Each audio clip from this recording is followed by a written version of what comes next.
Welcome to the Wilson Wealth Show, a thought-provoking show about building wealth in the new economy. Each week, members of the Wilson Wealth team and their guests will discuss how to navigate the world of personal finance, stocks, real estate, and entrepreneurship to help you build wealth in the new economy. And now, here is your host, Ciera and Maurice. Hello, everyone, and welcome back to the Wilson Wealth Show. My name is Ciera and Maurice, and thank you all for joining us today. So I have Maurice and Ablavi and a special guest with us today. How are you all doing? Doing excellent. How are you? I'm great. And you, Maurice? I'm doing excellent as well.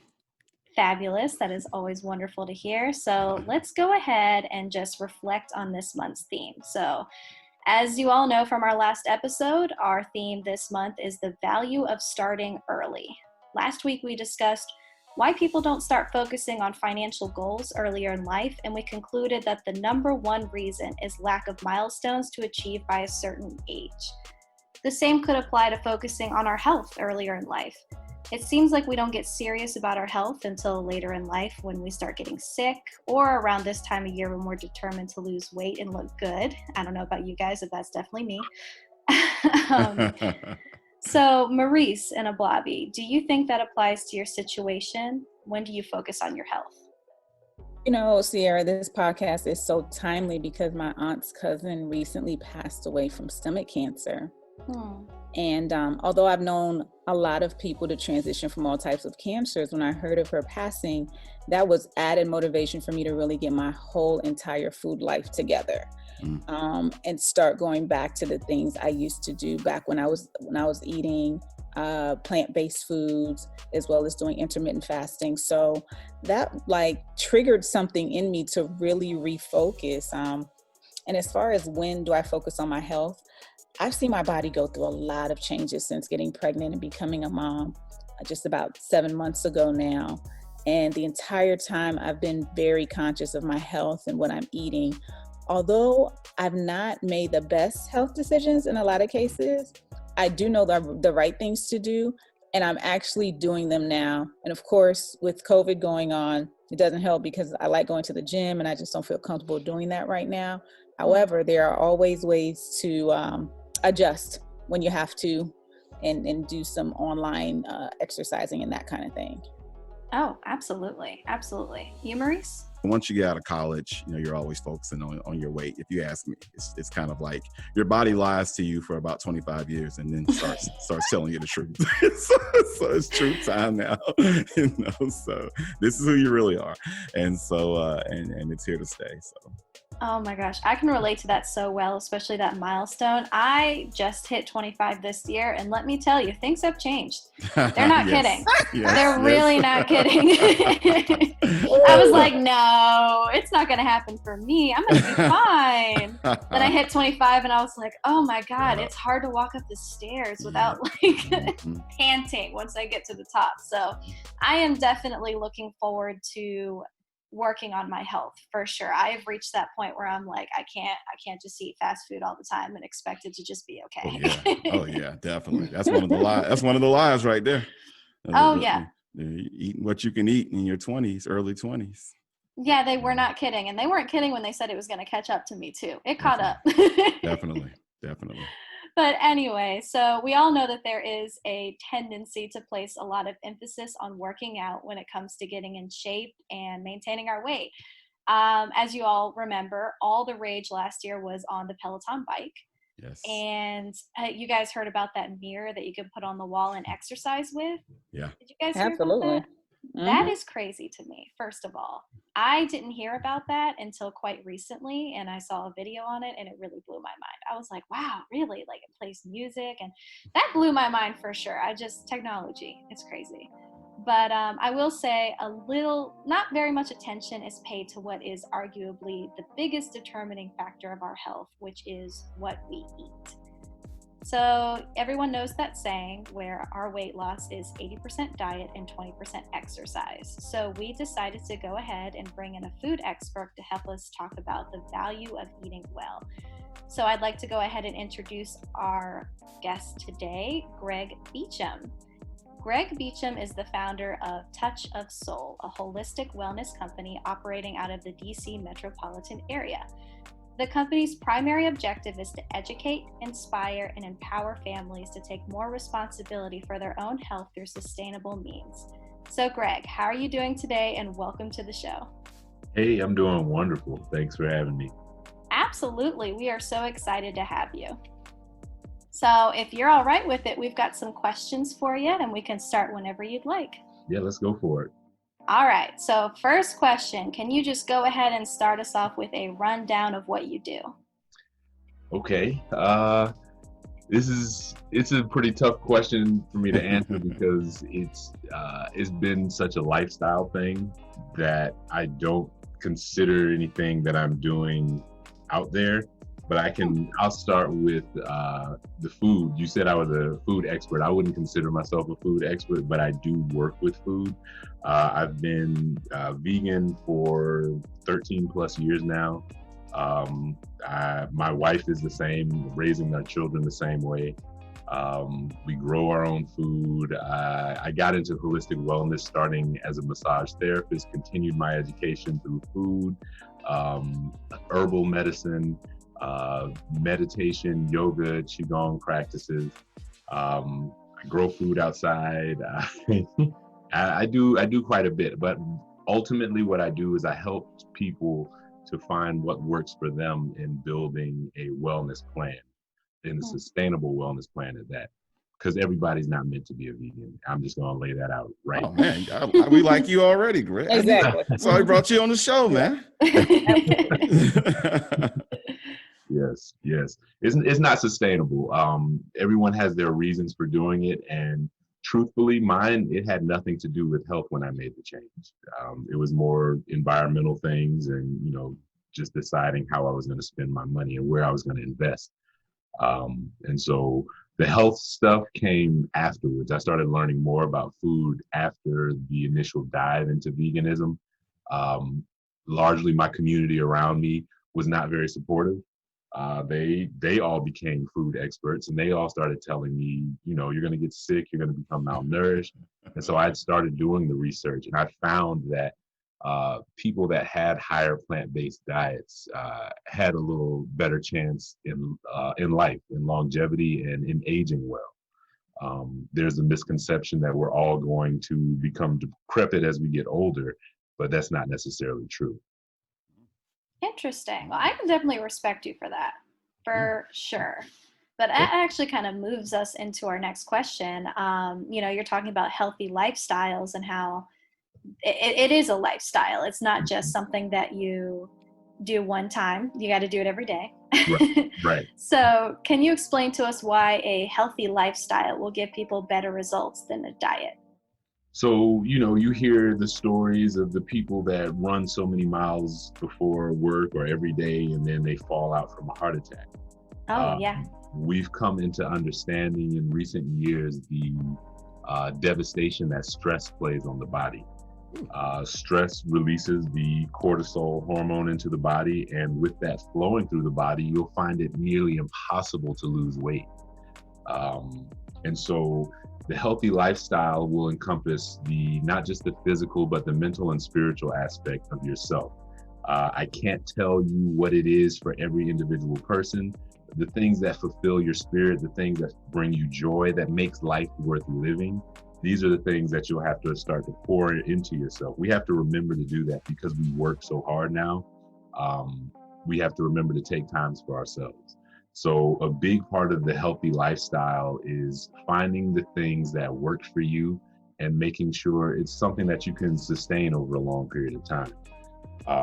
And so the mental aspect, the meditation, the taking breaks from work, reading something, just finding joy in your life can help to manage that stress. We really got to manage the stress if we really want to reach our health goals. Because if you're feeling funky, you're not going to go to the gym. Some people will, but some people, it might be that thing that is like, I don't feel great. I'm not going to the gym, or I'm going to eat this whole tub of ice cream today. We got to find balance in our life. Oh, for sure. I feel like everybody has that love-hate relationship with exercise and food. So it's basically about making sure that there's just love, no hate there. Yeah, yeah. Yeah, absolutely. You can't hate the food that you're eating. If you go on a diet and you don't like the food that you're eating, that diet is as temporary, the weight loss is as temporary as the diet. I've heard that. That's why like fad diets never work, right? Because you'll lose it real fast, if it's a decent, healthier one.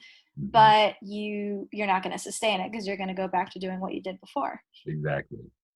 Yeah, I hear about that with the keto diet is what's in right now. Yeah. Right, everybody's trying to do keto, and body shouldn't be in ketosis; it should be in homeostasis. So that's a great quote. Wow, that's okay.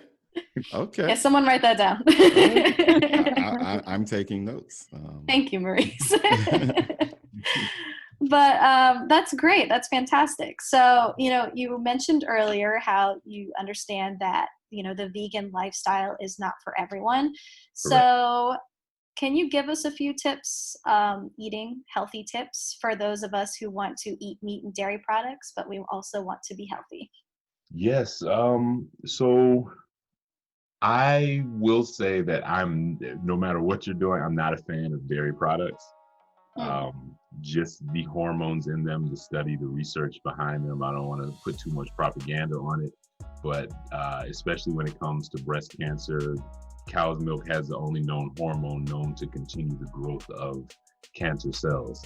So I just don't like milk for that. But if you're in terms of meat and everything, I would say start to prepare it differently. Don't make it be, 2/3 of your plate or 2/3 of your meal. Make it smaller portions of your meal. Like slice up meat and put it in soups. Garnish your food with it. But don't allow it to be so large of a portion that it doesn't pass through the body, because that's what happens. Biologically, the length of our digestive tract is more in line with those of the plant eaters of the earth. But we can digest and we can consume just about anything. They say while you're young, eat what you can. The body will take what it needs from just about anything. So you wonder why kids and so many people can live on McDonald's and things for so long. It just gets to a point where the body is like, I've really been starving of this for a really long time. And that's why the later years, you start seeing more issues. But when it comes to meat, cooking it with water instead of cooking it, flash frying it, or dare I say, barbecuing. Barbecuing is it's a great American pastime, but it is not good for the body. Oh boy. Someone's not going to like that. No, I know a lot of people aren't going to like it. It does not make me the favorite whenever I do this publicly and speak to people about it. Because of the nature of grilling, you are closing the free radicals, the carcinogens, you're closing that into a convection oven that's cooking and connecting and attaching itself to your food. So you're eating more carcinogens in your barbecued food than you get from smoking cigarettes. Oh boy. So it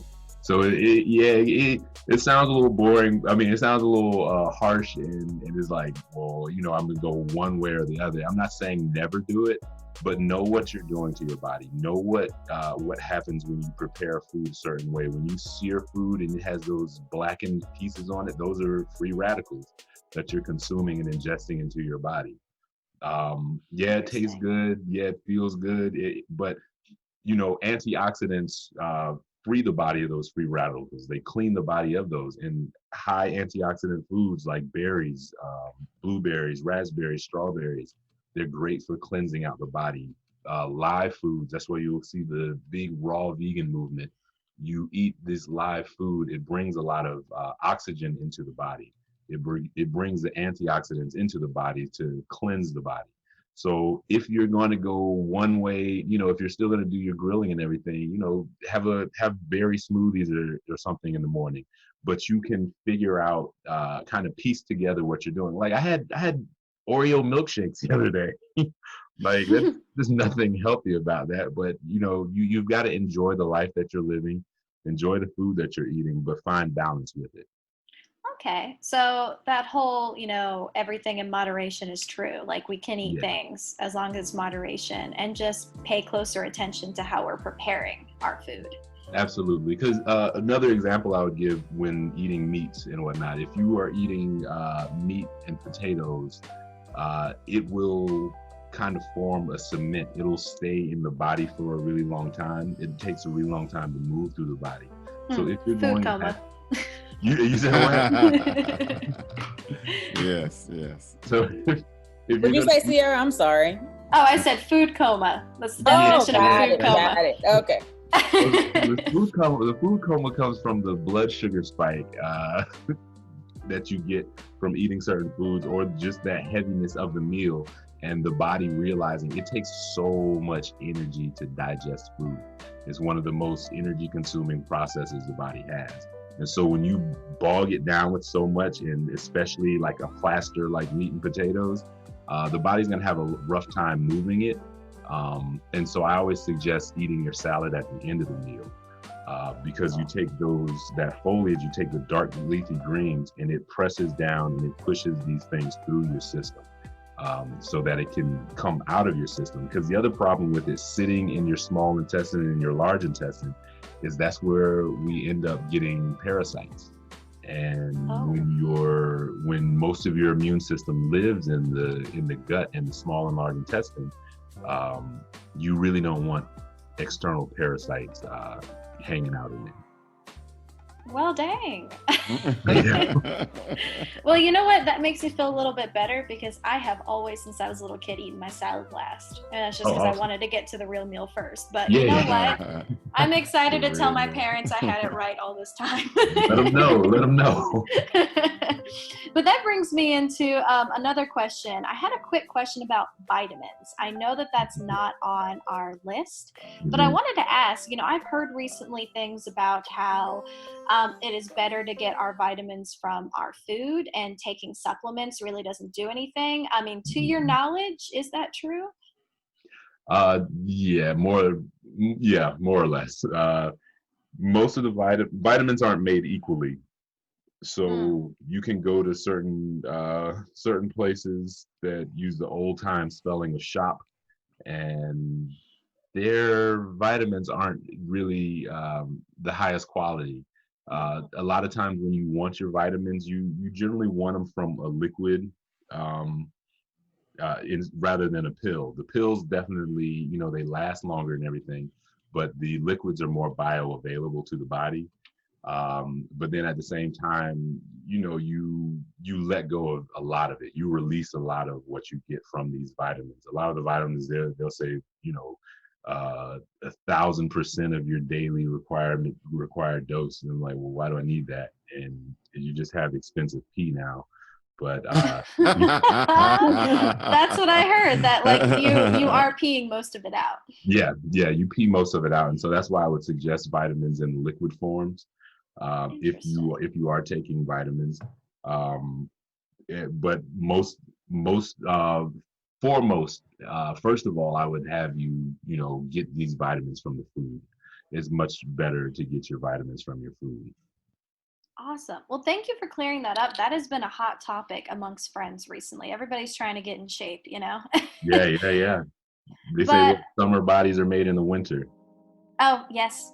We're working on it. We're trying. But let's go ahead and bring in the exercise part of this conversation. Do you have any workout recommendations for a healthy lifestyle?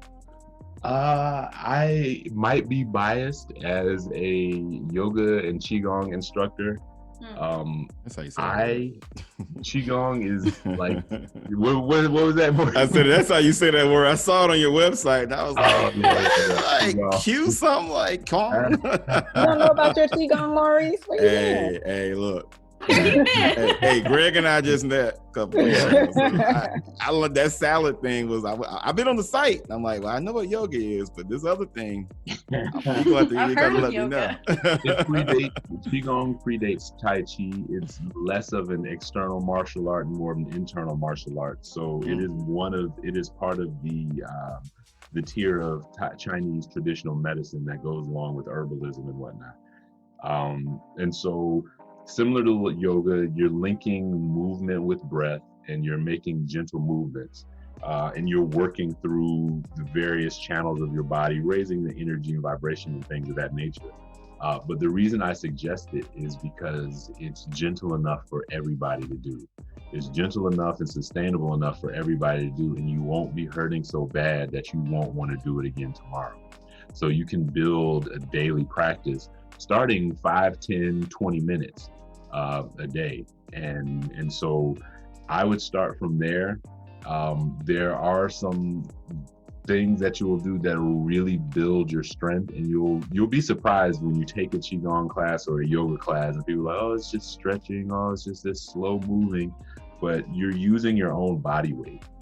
And so you're using your own body weight and your own breath, and it helps because it connects that mental piece to it as well. There's a very meditative aspect of practicing yoga and Qigong.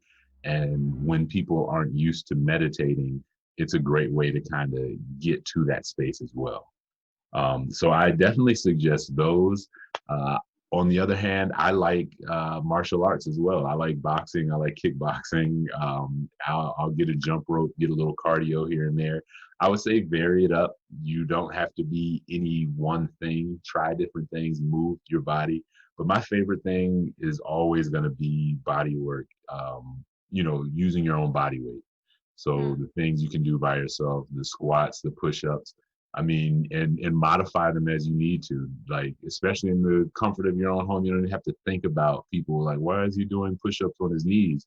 Well, just today, that's how I feel, But can I jump in, Greg? That has been like one of the best things. I'm just jumping out. I didn't really go for it. But that's been one of the greatest revelations of this whole lockdown, is that when I committed to working out at home, like, it's just, you try more stuff without the worry or the input of strangers. So I'm doing stuff on my stairs. I'm doing push-ups till exhaustion, not worried about like, hey, he only did 2 or whatever. And right. I don't have to, I can write my stuff down. It's just like, it's been one of the greatest, to the point where I'm like, man, I may not even go back to the gym, because I'm having such a great time. So I just wanted to interject there. So nope, absolutely. It's a beautiful thing. It's getting cold where I am. I'm not sure where everybody's located, but walking is also one of the greatest things ever. Yes. Oh yeah. I walk/run/jog daily, depending on what I'm feeling. Yeah. And I've been going to yoga for years as well. And it is quite possibly, it's my favorite exercise ever. It's the only thing that really genuinely makes me feel good about myself. There are days when I push it too far because I go to a hot yoga studio and they go very quickly through their movements. So there are days when I am very sore the next day. Yeah. For sure, I take it too far. Well, that's also because I'm in a room with a bunch of other people, you're not on your own where there's no hey, you can't do that, that's competition there's no competition for sure. And I will say the most toned I've ever been in my life was when I was going to yoga a lot. Like, using my own body weight, it got me the exact results that I wanted. And yeah, I completely agree. I absolutely love yoga, and it also helps calm my anxiety down. Yes, quite a bit. That's a huge piece. And there's various types of yoga. There's a lot of different types of yoga that you can do. You mentioned the hot yoga, great for burning fat. I love hot yoga. But I also really enjoy yin yoga. Yin yoga, you'll sit in poses. You have pillows and props and things so that you can assist yourself into these poses. And you sit in some of these poses 3, 5, maybe even 10 minutes. So it's very meditative, but it's opening parts of the body. It's allowing the body and the nervous system to really adjust to some of the positions, so you can really open up parts of the body. You'll find a lot of people have a lot of emotional releases during yin yoga, but it depends on what you're looking for. There's also power yoga and rocket yoga and vinyasas where you might move a little faster. So I'm not going to say you can't hurt yourself in a yoga class. You definitely can. but it is generally very, very accessible to most people. That's awesome. I completely agree too. Mm-hmm. But Ablavi, I know you had a couple of questions. You want to go ahead? Well, Greg, since you're talking about yoga, I couldn't help but wonder, have you ever done goat yoga? Oh, So can you tell us about your experience so the people can know? I find goats as adorable as the next person, but I'm gonna keep my workout and my hanging out with goats separate. That's not really my thing. I know so many people who have done that, and really? You know what? Almost every single time they had a goat pee on them. Yeah, you're going to. They're animals. They can't be house trained. It's not possible for a goat. Wow. It's unsanitary to me. I'm just gonna put that out there. Go to cat yoga. They won't pee on you. That makes more sense than goat yoga. At least they got a litter box they'll go to. Yeah, they're not gonna pee or poop on you. You're safe. You're just gonna have a nice cat that'll jump on you. I like that idea better. I don't understand the goat yoga. That's really funny. Yeah, absolutely. I think you need to draw the line at the pee. The pee is just not acceptable. I mean, it was all every time I see it, it's like, this is just such a terrible idea. It's unsanitary. Something bad's gonna happen. There's a principle in yoga that refers to cleanliness, and they're violating that with those goats in there. That's all I'm saying. Oh, wow. I agree. Well, Greg, I wanted to ask you about tips for folks who have children and how you and your wife have implemented your vegan lifestyle with your kids. Obviously, they're around other kids. I know we're in the pandemic, but I'm sure they've been around other kids prior to, or, maybe here and there during the pandemic, and everybody isn't vegan. So how does that work? It is work. I'm not going to lie. Social events, parties, birthday parties, we got to bake extra cakes and things, have separate desserts. But this lifestyle is all they've known. So it's been very easy. There was no conversion process. So they've grown up on this plant-based diet. Now they see other people eating things. They see this, that, and the third, and they get the truth about how I feel and what I know about the industry when they ask, well, why can't I have that? I was like, well, are you prepared to do this so that you can get it? And if that's not the case, then they don't get it in our house. So it's kind of hard to explain to people that might be transitioning, because there's a whole aspect of adjusting the taste buds. If you're eating certain types of food, processed foods and things of that nature, your taste buds are going to be radically different than if you're eating, whole foods, raw foods, a lot of salads, a lot of fruits and vegetables. For example, even when I went to China, I had Oreos in China and they tasted weird, and the tour guide actually knew why. He said our dosages of sugar and whatnot that we allow in our food is much lower than it is in the States. And I was like, wow, this is really something. But you tune your taste buds to the things that you're eating, and so there is going to be a withdrawal period with every child. There's going to be some resistance depending on how much they've eaten. But what I do suggest is a small garden project. Nothing huge, but kids love the science of growing things. And I find even vegetables that they hadn't tried before, like eggplant and things of that nature, because we grow it, they eat it. Well, they don't know that they're eating the eggplant often. We might do like eggplant parm and they don't really understand that's what's going on. But you grow it, you grow the food, they'll eat the food. My kids love kale because we have so much of it grown in the garden. They'll go out there, pull it, pick it themselves, eat it. All the tomatoes that grow out there, all the cucumbers, squash, because it was something that they were invested in, they'll try it. And so that is one thing that I would suggest, even as the winter comes, just growing small little herb gardens. Children become obsessed with the life. They become obsessed with what they're able to grow. and they'll eat some of these things. Now, I knew when I became a vegan, I even have a book somewhere in this house that had a bunch of tips on how to decorate food. Plating food for young children it's a thing. cutting sandwiches into stars, stacking things, building little things on their plates. It makes a difference. It really does. They become entertained. It's food and it's a toy at the same time that they can eat. And so it depends on the age of the child as well. How old are your children? 8, 6, and 4. Oh, I see. Man, I see. Fantastic. You're real dad. Yeah. Serious age dispersion there. So for somebody who's super busy Mm-hmm. and with a family, how do you suggest that they incorporate this healthier lifestyle with so much going on? Crock pots, slow cookers, instant pots. They're amazing because just like I was talking about before, cooking your meats, the way you cook your meats, when you cook your meats with water, it softens them up and makes them more easily digestible. But you can set your crock pot in the morning and you'll have dinner set by the time you get done.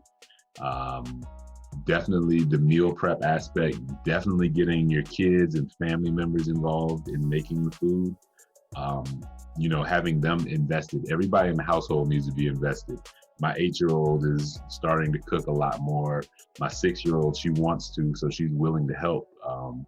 But keeping everybody invested in the house and in the food, the process of food being made, and not just being made, but being cleaned up. It's huge in making sure things operate because we cook 3 meals a day here. Wow, that's impressive. Yeah, thank you. It's not fun all the time, but it's worth it. The meals. I mean, we eat very well. I would tell you if I wasn't a vegan, I'd be a good 150 pounds heavier because I like to eat. Interesting. So, what's the one change you can make in health that would have the most significant impact, and does it differ from male to female? If there was just one thing you could leave the audience with to encourage them to do, what would that be? Learn how to meditate. Learn what it is to meditate. Because in that you're looking inside, you're looking towards yourself. And that's a lot of the language that you'll get in a yoga class. Breathe in, reflect inside, scan from head to toe. But as you get more comfortable with looking inward at yourself, you'll start to understand what you know you want and what you know you don't want, what serves you, what doesn't. And it also goes along with your goal setting. And so as you have this, you strengthen your mind around what you want, you'll really hone in and you'll focus on that. And you'll find that your wellness will be one of those things, and you'll find out what it is that you really need to do for yourself. But meditation, the mental aspect of health is everything. The body is going to follow the mind. I love that. Awesome. Cool. I love that for more than one reason. I have always ran for mental health, not for physical health. Yep. Like, it's my time to wind down. It's like my me time, So I guess it's kind of my own version of meditating, but meditating while moving. And I guess maybe my ADHD and anxiety has to do with that. No, I feel the need to move no matter what. I have a hard time in yoga when it's the end of the session. You have to lay there and meditate. I'm just like, oh God, I have to be completely still for a whole 2 minutes. Yeah, no, that's definitely real. You probably should try a yin yoga class. It'll help you get in the habit of sitting and staying still. Mm-hmm. I'm a very active person just like that. And so I realized I needed yin yoga to slow me down so that I can actually meditate. And for those that think you have to sit and meditate in silence, there are a lot of different ways to meditate. Moving meditation, yoga, finding your flow through yoga is a moving type of meditation. Qigong, same thing. Runners, a lot of times runners are just, you can look at distance runners and some people, it just looks like there's nothing going on inside when you look in their eyes. Oh, absolutely nothing. I am completely dissociating. Like there's nothing there. Yep, your body has gone somewhere. The mind has gone somewhere else while the body's just continually breathing, checking. The heart is good. The body's moving. We're good. We're going. And you can't really. I can't think. Oh, did I do this? Oh, did I do that? You can't really do that and run the way you need to. And so, there's also chanting. There's sound. You see athletes that get in the zone. That's a form of meditation. The mind is operating at a different brainwave frequency. And so music, chanting, singing, dancing, even turning some music on and getting in your zone. If you like to cook, paint, any kind of art, these are all meditative exercises where you're very present in that moment. That is what it is to meditate. Become present in the moment. Stay in that space, operate in that space, and avoid the distractions from outside. I'm just gonna sorry, Ablavi, I just that might explain why I think I'm always in a good place, because I've always liked music playing. Like as soon as we got our house, I got the Sonos speakers and wired it all up, and I've got music in every room. And even when I was a kid, like I would listen to classical music. My friends thought I was weird. I liked NPR because it was quiet. It was just quiet. And before we had politics on AM radio, you could listen to a lot of advice shows at night, and it was just quiet. And I think I've always enjoyed that. So I can play what I call hustle music with the best of them, but I like but I like that. That was interesting, because I did think meditation. I said, well, I can't do that because that means you got to be silent, and that's not a strength of mine. But you've given me permission here, so. No, and that's the thing. A lot of people don't realize what some of these traditions are saying. They don't understand, or you'll see. You only get one version of it. The media, TV or Hollywood will portray meditation, some monk sitting out on a hill for days on end, beard growing. It's like, no. I mean, even this picture that I have, you don't have to be like that. That's not a comfortable position to meditate. You can see my knees all up, or I guess your listeners can't see the picture, but you want to get comfortable, or find what works for you so that you can become present in the moment. Even writing, sitting and writing, journaling is huge. What the hands do, the eyes see, the mind remembers, so putting stuff down on paper, writing things out, writing out how you feel, and then looking at it so you can truly process it. So Greg, Ablavi, I think we need to have Greg come for the company's first retreat. Absolutely, yes. Because I just feel, this is the second time I've talked to Greg. I just feel like better. That too. That's like a load off. I mean, and it's not many brothers I talk to that I can say that. I appreciate that. Yeah, man. I mean, really, I thought you were in a whole different state. When I found you were in DC, I was like, oh, you're in DC? I thought you were like in California or something. So you're a very interesting dude. I like that. Go ahead. I appreciate it. Yeah, people constantly want to put me out in California. I bet. Ablavi, I cut you off. Were you finished? I'm so sorry. Oh no, I was fine. You're good. Okay. All right. Well, for our very last question, Greg, can you please tell the listeners where they can find more information about you and your company? Oh, yes. My company, The Touch of Soul, is on Facebook and Instagram at The Touch of Soul. I also have a Twitter account. I'm working on pushing all my posts over from everything to Twitter as well. But you can reach me on all of those platforms. And my website is active, www.thetouchofsoul.com. Like I said, I started out as a massage therapy company. And so that was the thing. But that's where I am. Very accessible. Send me a message. I love answering questions. I love doing retreats. I like doing clinics. Because of this, like you said, it's a load off. This health, this wellness, it should not cause you any stress thinking about this lifestyle, thinking about getting into this lifestyle. It should not be a stressful endeavor. Fantastic. Well, thank you so much. Thank you all for listening. Please visit us at www.wilsonwealth.com for more information about us and the company, as well as some deliverables about today's podcast. And we'll see you all next week. Bye-bye. Bye-bye, everybody. Bye. Bye. Thank you for listening to the Wilson Wealth Show, a thought-provoking show about building wealth in the new economy. Each week, members of the Wilson Wealth team and their guests will discuss how to navigate the world of stocks, real estate, and entrepreneurship to help you build wealth in the new economy. Please join us next time on the Wilson Wealth Show.